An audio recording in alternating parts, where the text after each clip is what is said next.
Fairgrounds. NCC News' Rachel Vigiano is standing by at the fairgrounds. Rachel, what can you tell us about the start of Super Dirt Week?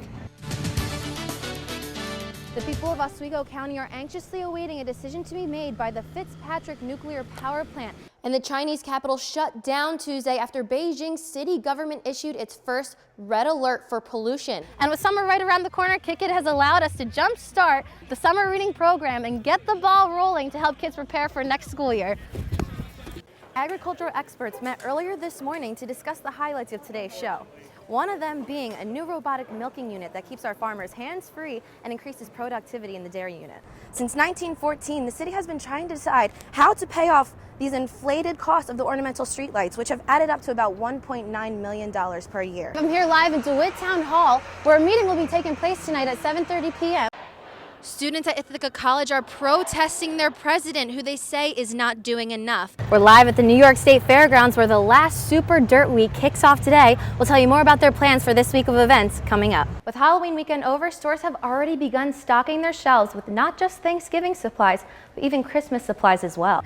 And here in Skytop Field, the sun is shining, the birds are chirping, and of course the balls are rolling. And while the music's great here, you can check it all weekend, but really we can agree what brings people here the most is this food. Now, Johnny, there are upcoming renovations being made for the grandstand track here, which means that the New York State Fair will be moving Super Dirt Week to a different location, but hopefully those devoted fans will move on over to the track as well. I'm here at Clinton Square in downtown Syracuse, where one of many events are being hosted to embrace this cold winter and to start this year's Winterfest. So Becca, you mentioned there are right reasons in pursuing dieting. What are some of these right reasons?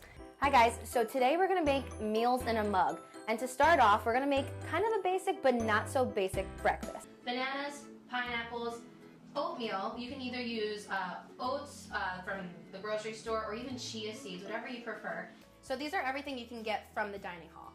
We have oats here, a little bit of mixed nuts, peanut butter chips, which I'm allergic to, so I'm going to avoid. Nikki, you can have those. We have dried blueberries. So what's awesome about this is that when you have it layered like this, you can either just stick your fork right in there and get every single ingredient at once, or you can bring this on the go. So to get started, we have a bowl here with one whole large egg. We already kind of mixed it up, but we'll mix it up a little bit again. And we're going to start by putting all of our liquids into the bowl. All right, so this is 2 mashed up bananas. It kind of acts as like an alternative to flour, like the little dough you use for cookies.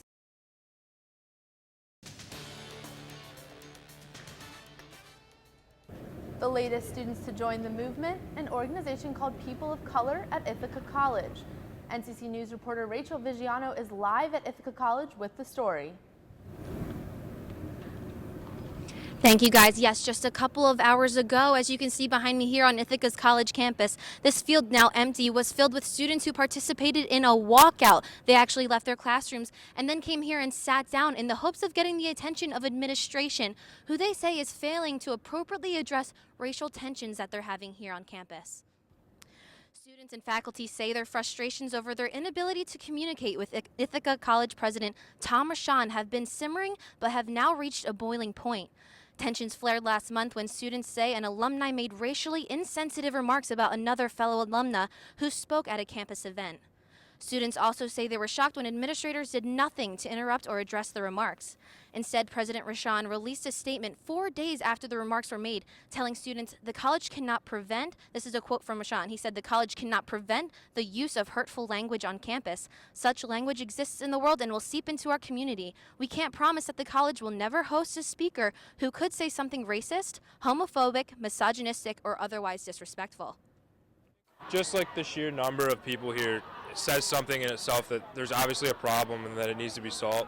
I don't know the whole story. I haven't been too deeply involved in it, but I know that, just the amount of people here should say something about the fact that something needs to be done.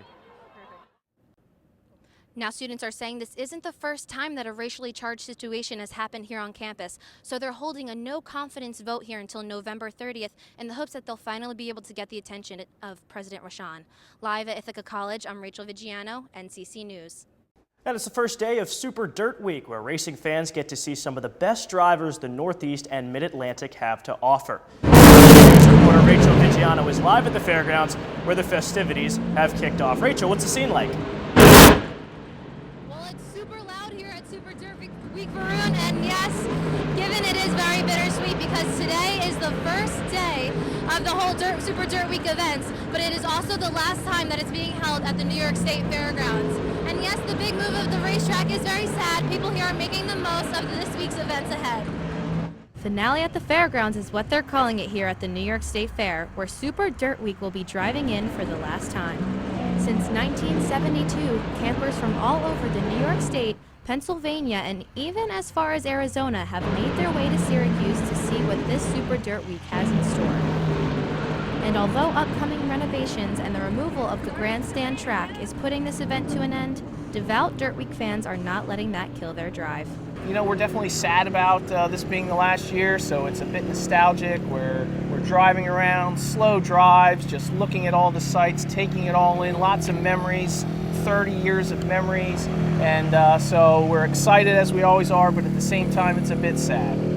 With the kickoff beginning today, driving crews are making their last-minute inspections before the races begin, as drivers and fans begin to get excited for the big week ahead. It's just the camaraderie, the intrigue of the modifieds on this what we call Super Dirt Week. This 1 mile racetrack where they never get on any other time of year. It's dangerous, it's exciting, the nightlife, it's just a really good week. And although Super Dirt Week is coming to a close, the people here are remembering the memories that the track here holds as they get ready to watch that checkered flag fly for the last time. And as you guys can hear behind me here, the drivers are finishing up the last set of the first practices being held for the mile dirt races that'll be held here later this week. But that's just one of many events that people are looking forward to for this year's Super Dirt Week. Live from the New York State Fairgrounds. Live in Thornton Park. Live from Skytop Field. Live from City Hall. Live at Ithaca College. Live in DeWitt. Live at Clinton Square. Live from the New York State Fairgrounds. And for the last time here at NCC News, I'm Rachel Vigiano, Syracuse University's Newhouse School of Public Communications.